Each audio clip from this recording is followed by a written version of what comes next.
Hello friends, नमस्कार। Ranker maker में आप लोगों का स्वागत है।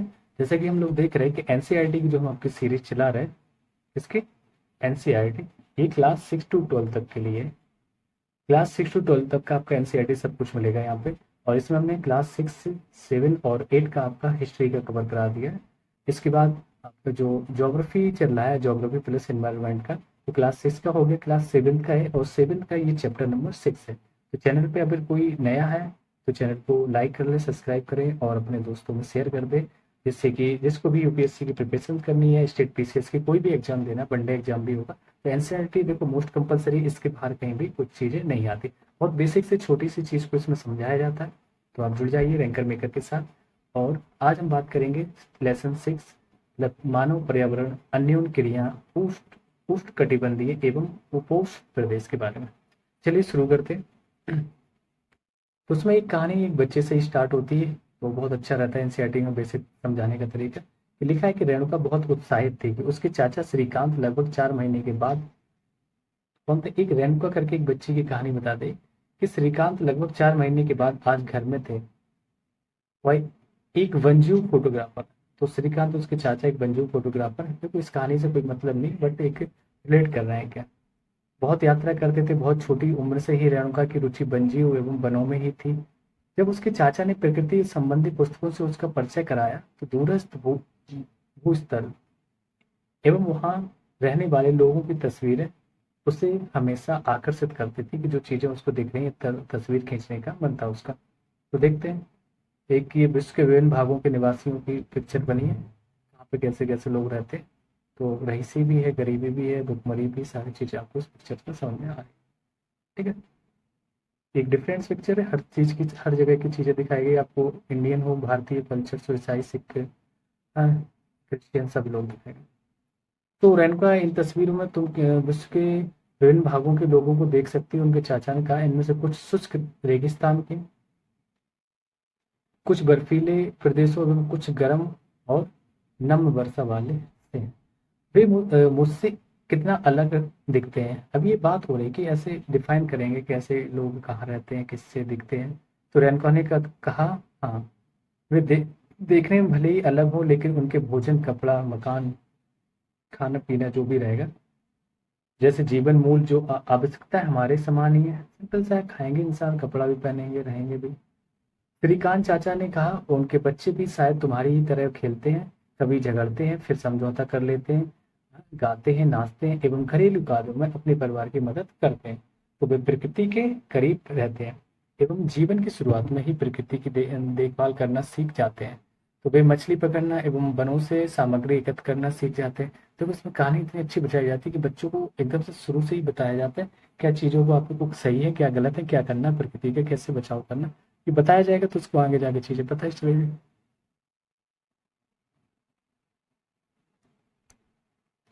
तो बात करते हैं अमेजन बेसिन में जीवन।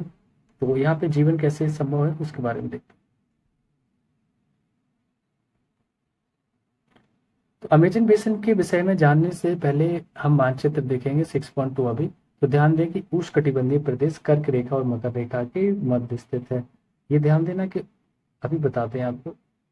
तो उष्णकटिबंधीय जो क्षेत्र है आपका कहाँ पे, कर्क रेखा और मकर रेखा के मध्य स्थित। भूमध्य रेखा के अगर हम 10 डिग्री उत्तर और 10 डिग्री दक्षिण के मध्य के भाग को भूमध्य रेखीय भाग कहते हैं। ठीक है, इक्वेटर लाइन जो होती है भूमध्य रेखीय वह 0 डिग्री होगी। तो वो 0 डिग्री तो रहेगी, लेकिन हम उसको जो पूरा आसपास का एरिया 10 डिग्री नॉर्थ और 10 डिग्री साउथ का मान लेते भूमध्य रेखीय प्रदेश। अमेजन नदी इसी प्रदेश से होकर बहती है। ध्यान दें कि पश्चिम में पर्वतों से निकलकर पूर्व में अंध महासागर में कैसे पहुंचती है। देखो पश्चिम में ये पर्वतों से निकलकर पूर्व में ये अंध महासागर में पहुंचती है। जिस स्थान पर कोई नदी किसी अन्य जल राशि में मिलती है उसे हम नदी का मुहाना कहते हैं। क्या कहते हैं? मुहाना। तो अमेजन नदी में बहुत सारी सहायक नदियां, टेटरीज रिवर्स उनकी मिलकर अमेजन बेसिन का निर्माण करती है। यह नदी बेसिन है, यह नदी बेसिन ब्राजील के भागों में, अभी ध्यान देना कहाँ पे, ब्राजील के भागों में, पेरू के कुछ भागों में, बोलोविया, इक्वाडोर, कोलंबिया, वेनेजुला के छोटे छोटे भाग से अववाहित होती है। कि आप इस बेसिन में स्थित उन देशों के नाम बता सकते हैं जिनसे भूमध्य रेखा बहती है। चलिए देख लेते हैं। तो ये अमेजन बेसिन का आपको देखो पूरा नक्शा दिख रहा है।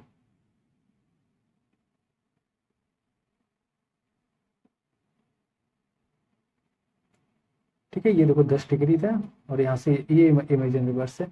अब इसमें जो रिवर्स मिल गई है, ये जो जा रही है यहाँ पे, तो जो रिवर्स मिल गई है इसमें वो आपकी सहायक इनकी रिवर्स हो गई, जैसे मोंडेरिया नदी हो गया, नेगरी नदी हो गया, जिगू नदी हो गया, ये सब इनकी सहायक नदियाँ होती है। हाँ, ये पश्चिम से जाकर पूर्व की ओर जा रही है।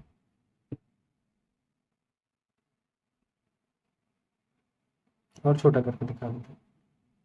ऊपर की हम बात करें तो ये जो मैप है, ये आपका दक्षिण अमेरिका का है। और ये वेनेजुएला, इसमें कोलंबिया है, इक्वाडोर है, पेरू, ये आपके कोस्टल एरिया है।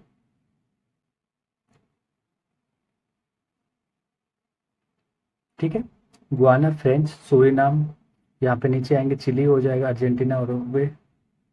तो सबसे बड़ी ये तटरेखीय लाइन चिली की, अर्जेंटीना हो गया, उरुग्वे, पराग्वे, बोलोविया, ब्राजील ही सबसे शीघ्र है। तो अमेजन रिवर्स ब्राजील से प्रभावित होती है। ऊपर तो कोई मैप था नहीं, इसी मैप के लिए कहा गया था। ये लिखा है यहाँ पे, जब स्पेन के अन्वेषकों ने इस नदी की खोज की तब सिर पर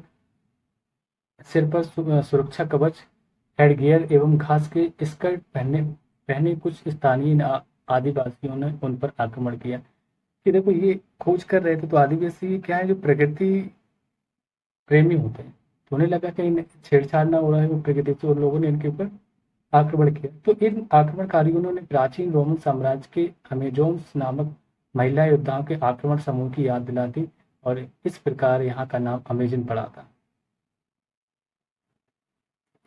सहायक नदियों की बात करें, यह छोटी नदियां होती हैं जो मुख्य नदी से मिलती हैं। मुख्य नदी अपनी सहायक नदी के साथ क्षेत्र के पानी को बहाकर ले जाती है और उसका बेसिन अथवा जल संग्रही क्षेत्र कहा जाता है। अमेजन बेसिन विश्व का सबसे बड़ा नदी बेसिन है।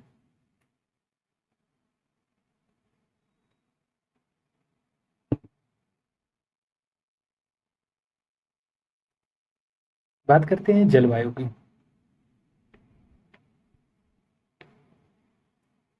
तो जलवायु क्या है कि जैसा कि अब आप जानते हैं, अमेजन बेसिन भूमध्य रेखा के आसपास फैला है। कहाँ फैला था? तो भूमध्य रेखा के आसपास हमारा जो अमेजन था। और पूरे वर्ष ये गर्म जलवायु रहती है यहाँ पे, क्योंकि इक्वेटर के पास है तो गर्म जलवायु रहेगी। यहाँ का जो मौसम है, दिन रात दोनों ही समय लगभग समान रूप से गर्म एवं आर्द्र रहता है। ठीक है, तथा शरीर में चिपचिपाहट महसूस होती है। इस प्रदेश में लगभग प्रतिदिन वर्षा होती है, और यह भी बिना किसी पूर्व चेतावनी के। दिन का तापमान उच्च एवं आर्द्रता उच्च अति उच्च होती है। रात के समय का जो तापमान कम हो जाता है, लेकिन आर्द्रता वैसे ही बनी रहती है, ह्यूमिडिटी बनी रहती है। वर्षावन की बात करते हैं, क्या वर्षावन है? छोटे छोटे हेडिंगे हैं, देखो सारी चीज लिखना है। तो इन प्रदेशों में अत्यधिक वर्षा के कारण यहाँ की भूमि पर सघन वन उग जाते हैं। वन इतने सघन होते हैं कि पत्तियों तथा शाखाओं से छत सी बन जाती है, जिसके कारण सूर्य का प्रकाश धरातल तक नहीं पहुंच पाता है। यहाँ की भूमि प्रकाश रहित एवं नम बनी रहती है, और यहाँ केवल वही वनस्पति पनप सकती है जिसमें छाया में बढ़ने की क्षमता हो। परजीवी पौधे के रूप में यहाँ आर्किड एवं आपका जो ब्रोमेलियाड पैदा होते हैं। ये आपका अमेजन वन दिख रहा है, देखो ऐसा रहेगा। ठीक है, दरअसल ये देखो, अगर ये पेड़ अगर मैंने यहाँ लगा दिए ढेर सारे, और ये ऐसे छालदार है, तो ये एक दूसरे से मिलके क्या एक तरफ से छत सी बना लेते हैं, है ना। और सनलाइट नीचे तक नहीं आ पाती है। तो यहाँ पे जो पेड़ पौधे हैं वो ऐसे पेड़ पौधे हों जो नमी में छाया में जो पनप सके, वो लगेंगे यहाँ पे।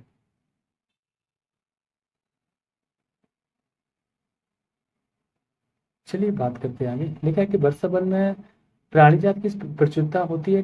टूकन टूकन हो गया आपका गुंजन पक्षी, रंगीन पक्षी, पक्षित वाले मकाओं एवं भोजन के लिए बड़ी चोंच वाले विभिन्न प्रकार के पक्षी जो भारत में पाए जाने वाले सामान्य पक्षियों से भिन्न होते यहाँ पाए जाते हैं।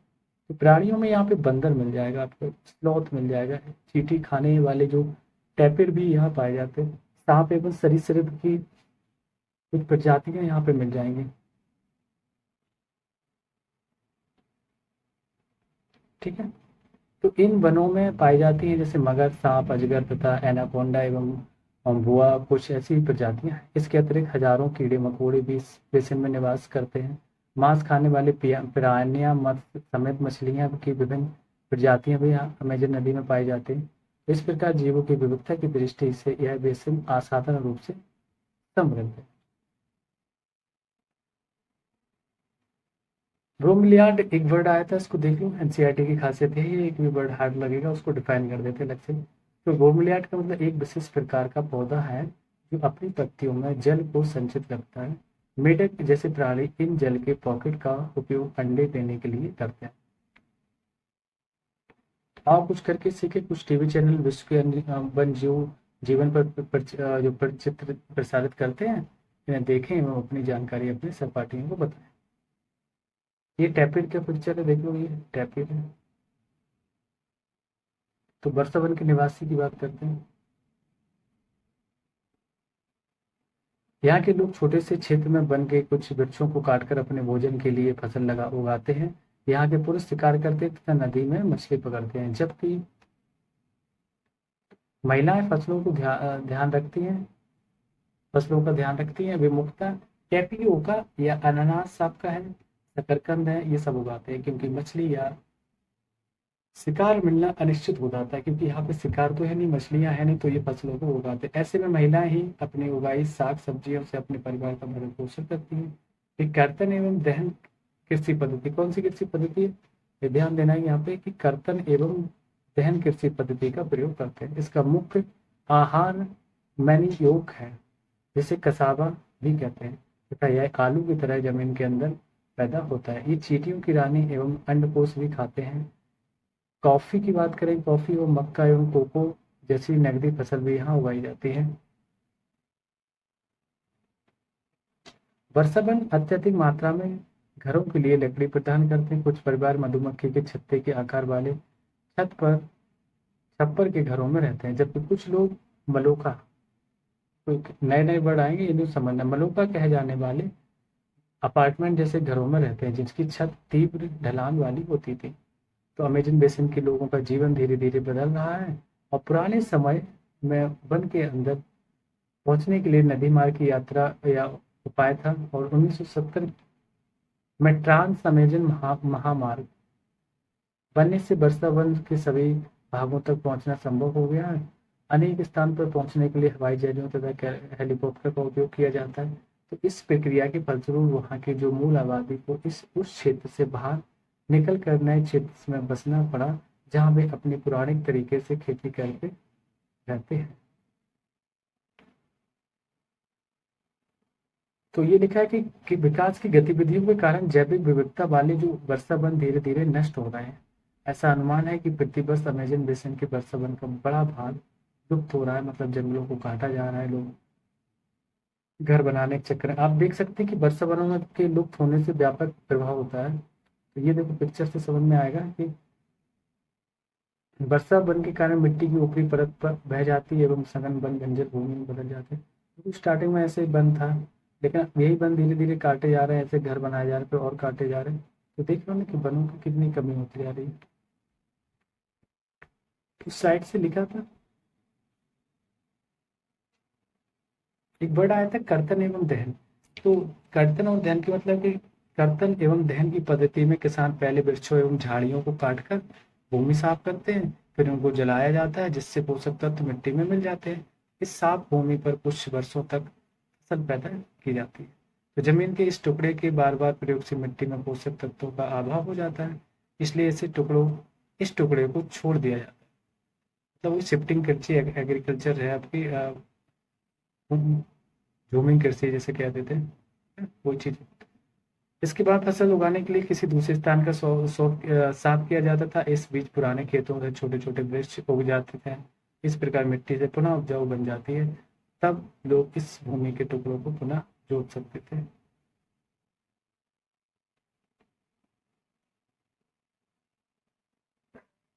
बात करते हैं गंगा गंगा ब्रह्मपुत्र बेसिन जो जीवन।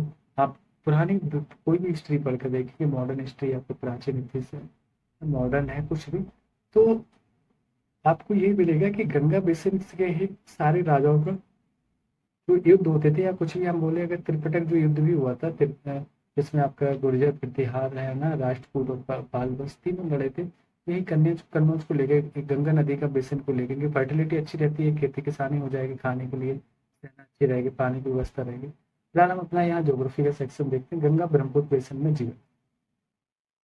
तो गंगा तथा ब्रह्मपुत्र की सहायक नदियां मिलकर एक भारतीय उपमहाद्वीप में गंगा ब्रह्मपुत्र बेसिन का निर्माण करती हैं। देखो, गंगा नदी हो, ये गंगा नदी आ गई, ये ब्रह्मपुत्र नदी आगे आगे ऐसे से।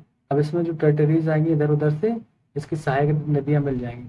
इस सहायक नदी मिलकर जब यहाँ पे कोई जो बेसिन बनाएंगे, बहुत बड़ा सा मतलब एरिया जो कवर करेंगे, तो वो आपका गंगा ब्रह्मपुत्र बेसिन का निर्माण करते हैं, ऐसा बोल सकते हैं। ठीक है, यह बेसिन उपोष्ण में 10 डिग्री और उत्तर से उत्तर अक्षांश के मध्य स्थित है।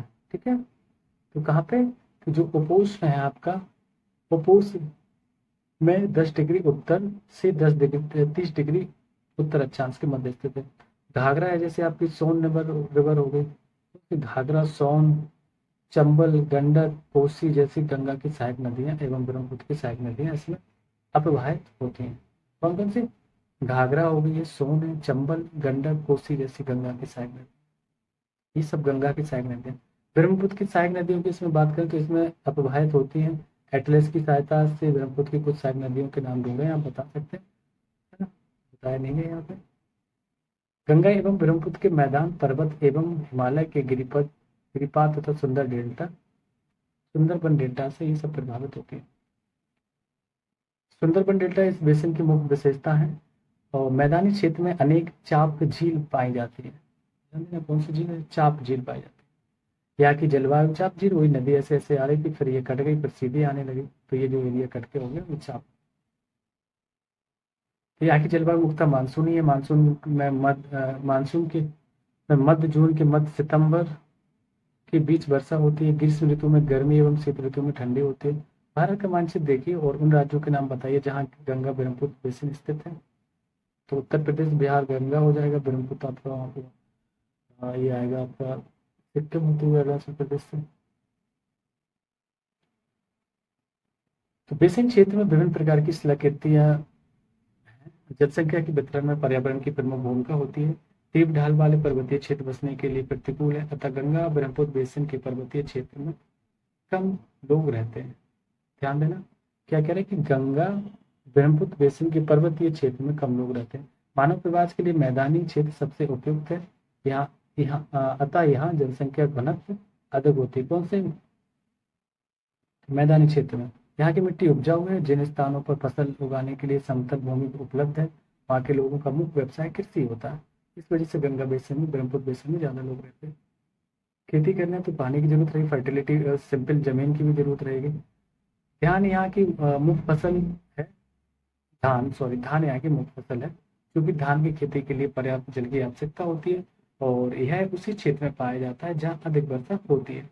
तो यहाँ उगाई जाने वाली अन्य फसलें जैसे आपका गेहूं हो गया, मक्का हो गया, चना हो गया एवं बाजरा। गन्ना एवं जूट की अगर बात करें तो गन्ना एवं जूट ये नकदी फसलें हैं, उगाई जाती है। मैदान के कुछ क्षेत्रों में केले के बागान भी लगाए जाते हैं। पश्चिम बंगाल और असम की अगर बात करें तो ये चाय के लिए बागान लगाए जाते हैं। बिहार और असम की बात करें, कुछ भागों में सिल्क के कपड़ों का संवर्धन कर सिल्क का उत्पादन किया जाता है। मंद ढलान वाले पर्वतों एवं पहाड़ियों पर वेदिकाओं में फसलें उगाई जाती हैं।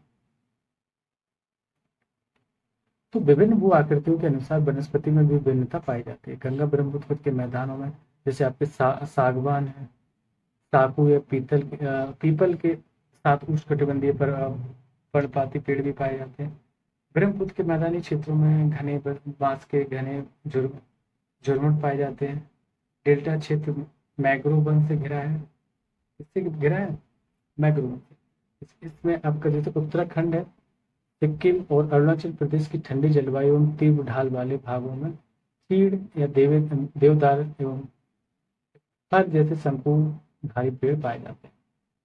कहाँ पे, सिक्किम, उत्तराखंड, अरुणाचल प्रदेश की ठंडी जलवायु के कारण चीड़, देवदार, फर जैसे शंकुधारी पेड़ पौधे पाए जाते हैं। साइड से देखते हैं क्या था। ब्रह्मपुत्र नदी, नहीं देता, ब्रह्मपुत्र नदी को विभिन्न स्थानों पर विभिन्न नामों से जाना जाता है। इस नदी के अन्य नामों को नाम बताइए, ये होमवर्क का बताएं। जनसंख्या घनत्व की बात करें, इसका तो अर्थ होता है 1 वर्ग किलोमीटर क्षेत्र में रहने वाले लोगों की। ठीक है, 1 वर्ग किलोमीटर में कितने लोग रह रहे हैं उनकी संख्या। उदाहरण जैसे उत्तराखंड का जनसंख्या घनत्व 189 है, जबकि पश्चिम बंगाल का 1029 तथा बिहार का 1102। क्रियाकलाप की बात करें, जूट, बांस, सिल्क सिल्क से बने हस्तशिल्प एकत्रित करें, उन्हें अपनी कक्षा में सजाएं, उन स्थानों का पता लगाएं जहां उनका निर्माण।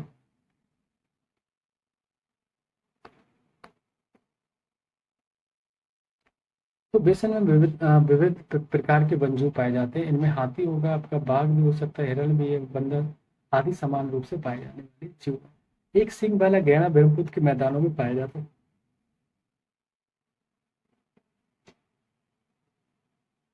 ठीक है, ये ध्यान रखना कि एक सींग का गैंडा ब्रह्मपुत्र के मैदानों में पाया जाता है। और डेल्टा क्षेत्र में बंगाल टाइगर, मगर जो मगर पाए, बंगाल टाइगर हो गया, मगर, ये सब पाए जाते हैं। नदी के साफ जल, झील एवं बंगाल की खाड़ी में प्रचुर मात्रा में जलीय जीव पाए जाते हैं। रेहू, रोहू हो या फिर कतला, ये मछलियों के नाम है आपके। रोहू, कतल,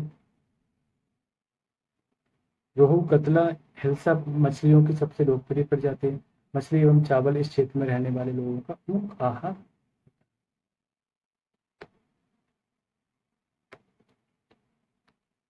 तो बेलगांव का निर्माण मैंने बताया था, जो ढाल वाली एरिया है उसमें बेलगांव का निर्माण होता है। तो ढलानों पर समतल सतह बनाकर कृषि करने के लिए होता है। ढलान को इसलिए हटाया जाता है कि जल का प्रवाह तीव्रता से ना, तो पूरी फर्टिलिटी बढ़ जाएगी। बेद का कृषि, ये आपका मगर और अंदर अंदर के साक्ष्य मिले थे वो थे। देखो गेंडा हाथी है, एक सिंह वाला।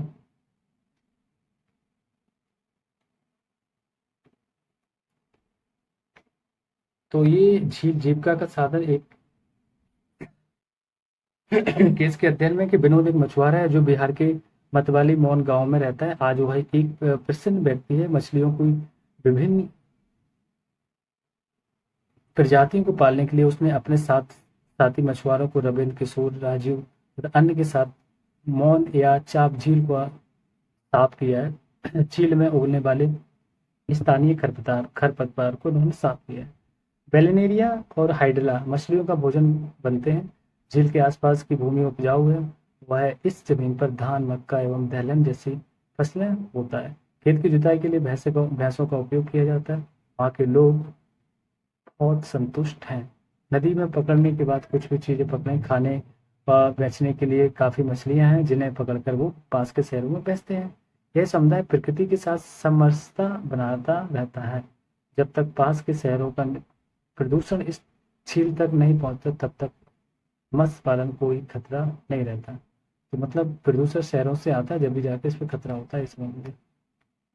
ये आपकी साफ झील दिख रही है, और यहाँ पे गंगा एवं ब्रह्मपुत्र नदी के जो आलवल जल में एक प्रकार की डाल्फिन पाई जाती है, जिसे स्थानीय भाषा में सुसु कहते हैं। क्या कहते हैं? सुसु, अथवा अंधी डाल्फिन कहा जाता है। सुसु की उपस्थिति से जल की जो शुद्धता का पता चलता है, और रसायन की अत्यधिक मात्रा वाले गैर उपचारित औद्योगिक एवं शहरी गंदगी इन प्रजातियों को नष्ट करते हैं। ये आपकी डाल्फिन, अंधी डाल्फिन।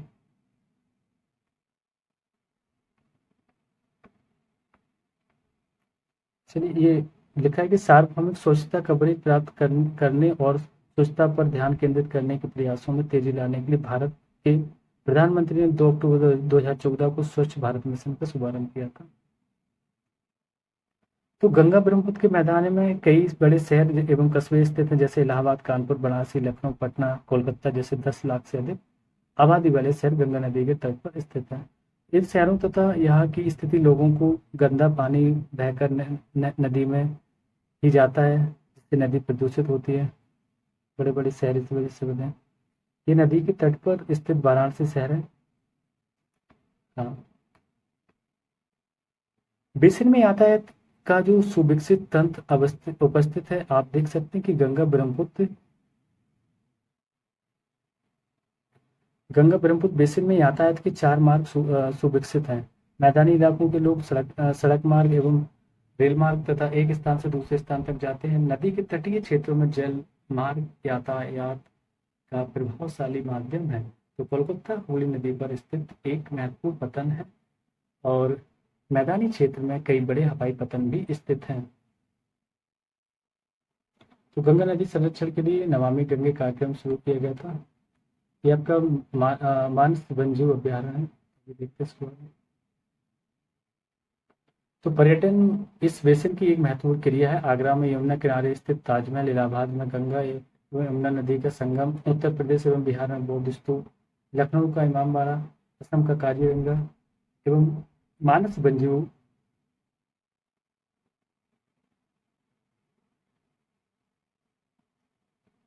मानस वन प्राणी अभय वन तथा अरुणाचल प्रदेश की विशिष्ट जनजातियां प्रकृति जैसी कई दर्शनीय स्थल हैं।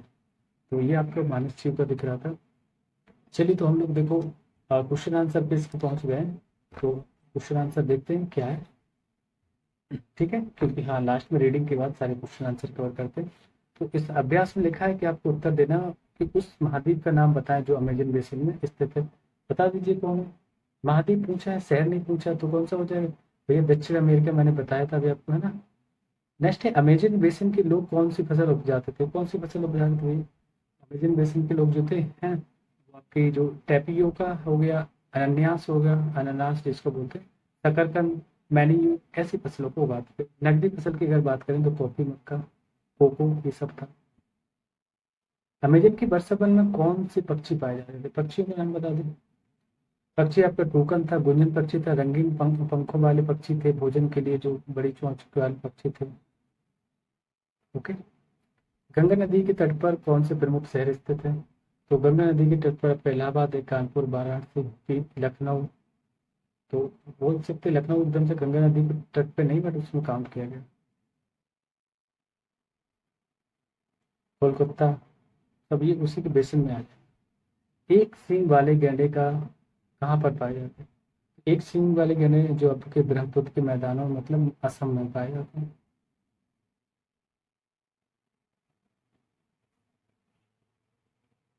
चलिए टिक द क्वेश्चन देखते हैं, सही गलत बताना। टूकन क्या है? तो टूकन क्या है? एक पक्षी है, लगा दीजिए पक्षी पर टिक। मैनियॉक कहाँ का प्रमुख भोजन है? तो मैनियॉक आपका अफ्रीका का भोजन था। कोलकाता किस नदी पर स्थित है? तो कुछ बताइए। हुगली नदी पर स्थित है।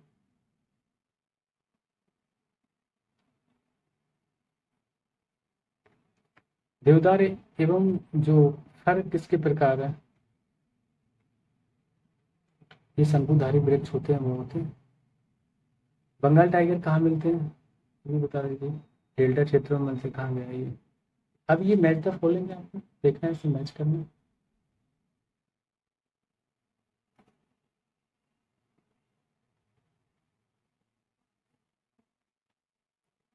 इसमें मैच द फॉलोइंग में क्या, एक साइड में तो कुछ चीजें ज्यादा दी रहती है, एक साइड में कम, तो आपको अच्छे से मैच करना है किसका आंसर क्या होगा। सूती कपड़े की अगर हम बात करेंगे तो ये इसका पहला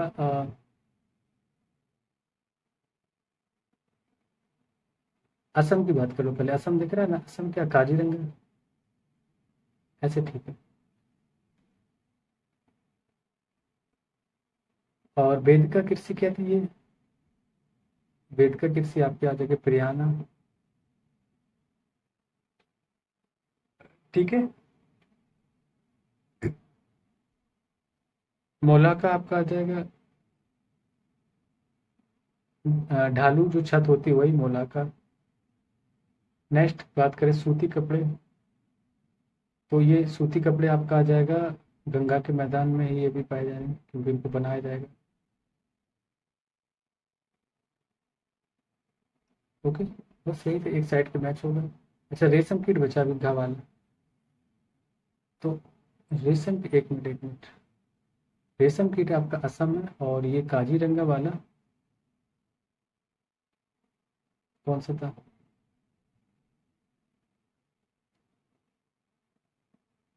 नहीं, रेशम कीट असम है। और ये तो क्या, कौन सा बच गया? फिर से एक बार बता देते हो।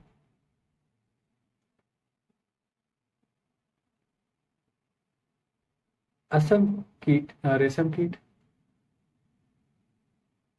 वेद का कृषि बिरयाना।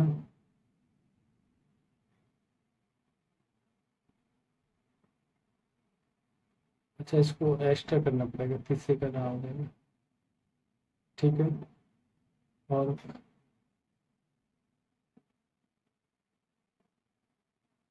मुलाका आपका ढालू छत हो जाएगा। काजीरंगा, नहीं काजीरंगा आसाम हो गया ना, ये गलत बार बार से हो जाता है। वाराणसी आपके रेशम कीट होगा, सॉरी वो सूती कपड़ा होगा। बस हो गया मैच, कंफ्यूज कर रहा हूँ बार बार से, गलत होगा।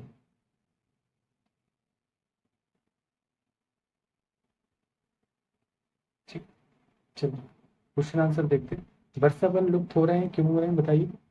क्योंकि जो विकास की गतिविधियों में तो वृक्षों की जो अनाधुंध कटाई हो रही है, इसके कारण वर्षा वन लुप्त होते जा रहे हैं।